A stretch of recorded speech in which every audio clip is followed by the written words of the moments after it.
mire, sigo leyendo el versículo 30.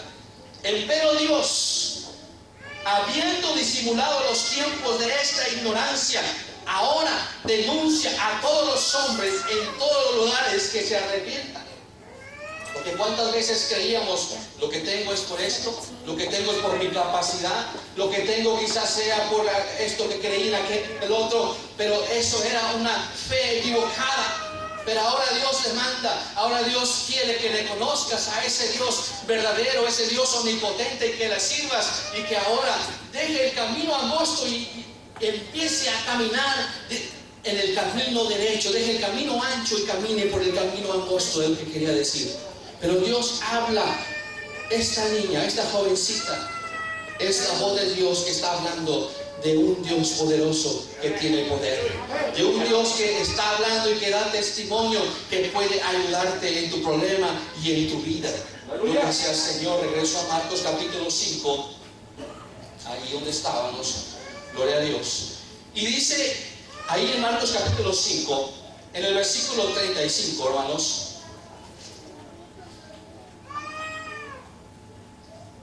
dice aquí,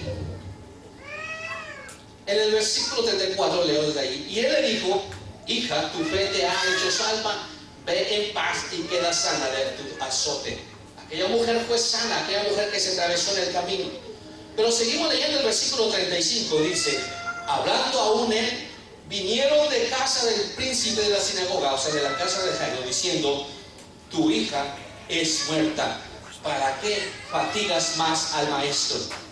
Mas luego Jesús, oyendo esta razón que se decía, dijo al príncipe de la sinagoga: no temas, cree solamente.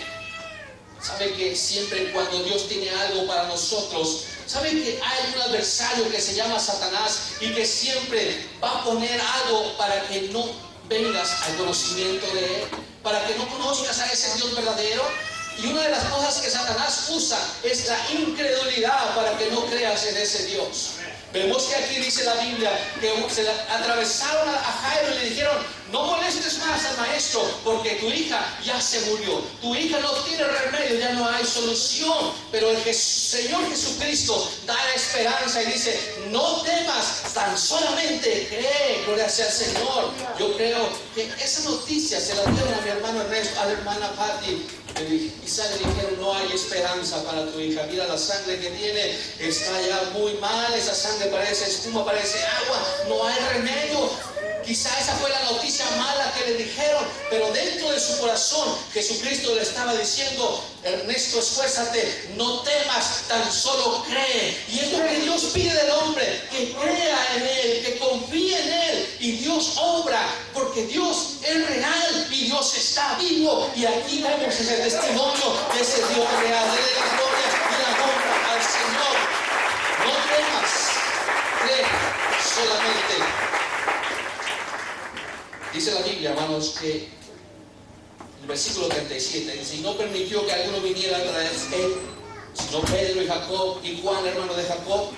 Eran hombres que tenían fe también. Y vino a casa del príncipe de la sinagoga y vio el alboroto, los que lloraban y gemían mucho, porque verdaderamente aquella niña, científicamente ya había muerto aquella niña. Y usted sabe lo que es el dolor cuando uno pierde a un familiar. Cuando perdí a mi madre, duele en la carne, uno se duele cuando pierdes a un ser querido. Y vemos qué es lo que estaba pasando aquí. La gente estaba dolida por aquel dolor de aquella pérdida de aquella muchacha. Pero vemos que en el versículo 39 el Señor llega y les dice: ¿por qué alborotáis y lloráis? La muchacha no es muerta, mas duerme. Y hacían burla de él. Mas él, echado fuera a todos, toma al padre y a la madre de la muchacha y a los que estaban con él, y entra donde la muchacha estaba. Y tomando la mano de la muchacha le dice: Talita cumí, que es, si lo interpretares, muchacha, a ti te digo, levántate. Y luego la muchacha se levantó y andaba, porque tenía 12 años, y se espantaron de grande espanto. ¡Aleluya! El Señor dio la palabra y le dice a aquella muchacha: levántate, y aquella muchacha fue sanada. Dios dio la palabra de que esta muchacha iba a ser sana, y es sana, hermano, por el poder de Dios. Ahora es sana, no tiene esa enfermedad. Dios la ha sanado, hermanos.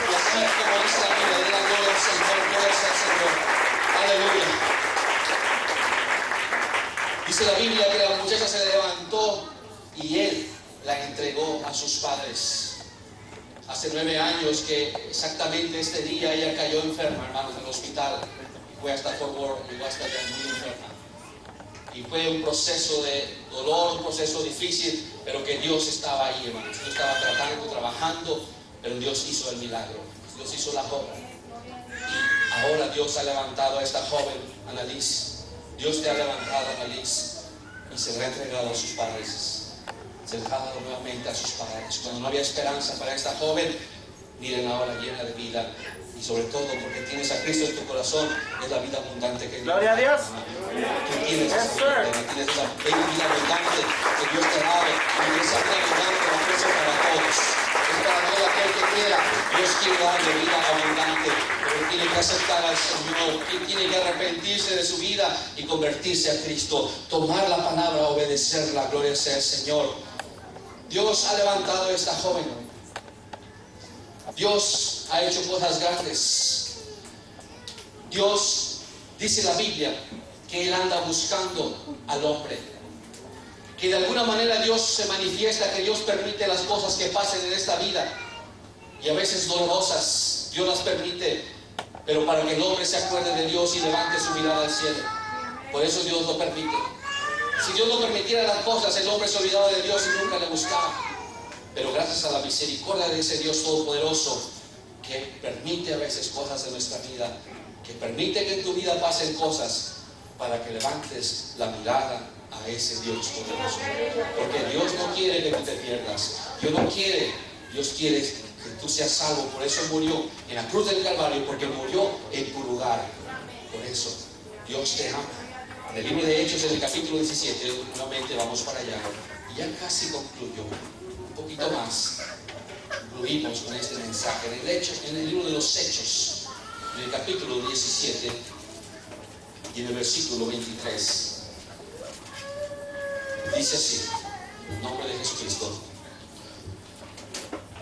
Versículo 23 dice el apóstol Pablo hablando estas palabras: porque pasando y mirando vuestros santuarios, hallé también un altar en el cual estaba esta inscripción: al Dios no conocido. Aquel pues que vosotros honráis sin conocerle, a este os anuncio Dios. Pablo estaba pasando por cierta ciudad y miró un homenaje a un Dios que decía al Dios no conocido, nomás decía esa frase. Y Pablo empezó a predicarle a la multitud, a la gente que estaba allí, y dijo: a ese Dios que ustedes no conocen es al Dios que predico. Gloria a Dios.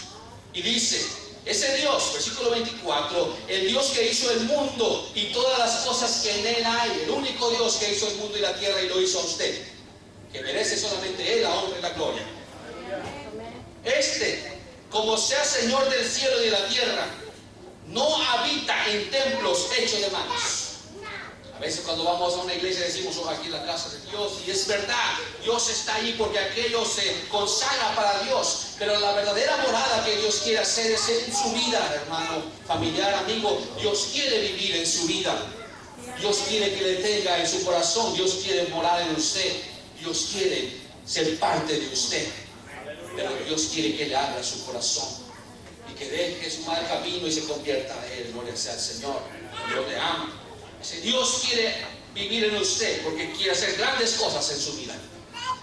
El Dios que hizo el mundo y todas las cosas que en él hay, este, como sea Señor del cielo y de la tierra, no habita en templos hechos de manos, ni es honrado con manos de hombres, necesitado de algo, pues Él da a todos vida y respiración y todas las cosas. Y de una sangre ha hecho todo el linaje de los hombres para que habitasen sobre la faz de la tierra, y les ha prefijado el orden de los tiempos y los términos de la habitación de ellos, para que buscasen a Dios, si en alguna manera palpándole hallen, aunque cierto no está lejos de cada uno de nosotros.